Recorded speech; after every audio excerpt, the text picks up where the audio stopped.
The Prime Minister has launched a charm offensive in India. Julia Gillard is bestowing official honours to cricket great Sachin Tendulkar and assuring India it's likely to get the Australian uranium it wants. But opposition to a nuclear deal is building.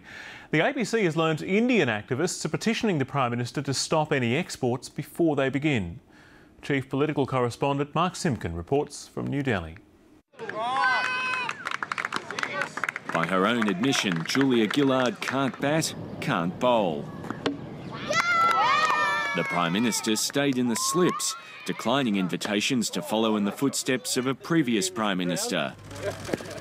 I just can't bowl. I watched and learned from his Prime Ministership, and a key lesson is never pick up a bat in India in front of our friends from the media. These are some of the poorest children in New Delhi.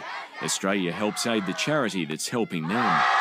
Julia Gillard's giving something else to an Indian cricketer, an Order of Australia for superstar Sachin Tendulkar. This is a very special honour, very rarely awarded to someone who is not an Australian citizen. It's all part of a major push to improve a sometimes strained bilateral relationship. Most significantly, Labor's overturned its ban on selling uranium to India. Julia Gillard and Prime Minister Singh will start negotiating the conditions that will govern exports. We know how to negotiate these agreements because we've done it in the past, and we've done it on the basis that Australian uranium is only used for peaceful purposes. Energy-ravenous India wants to massively expand its nuclear industry, but domestic opposition's growing too. So the government is handling democratic and peaceful protests in a most brutal and repressive manner, which is totally unacceptable in a civil society and a democratic country. Anti-nuclear groups have drawn up a petition addressed to Julia Gillard and sent it to the Australian High Commission.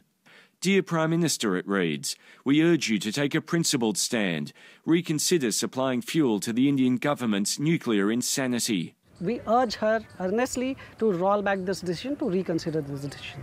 India's political and business leaders think Australia's policy U-turn is overdue and overwhelmingly positive. Some seem to take the ban personally.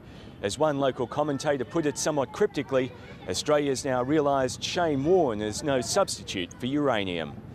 Mark Simpkin, ABC News, New Delhi.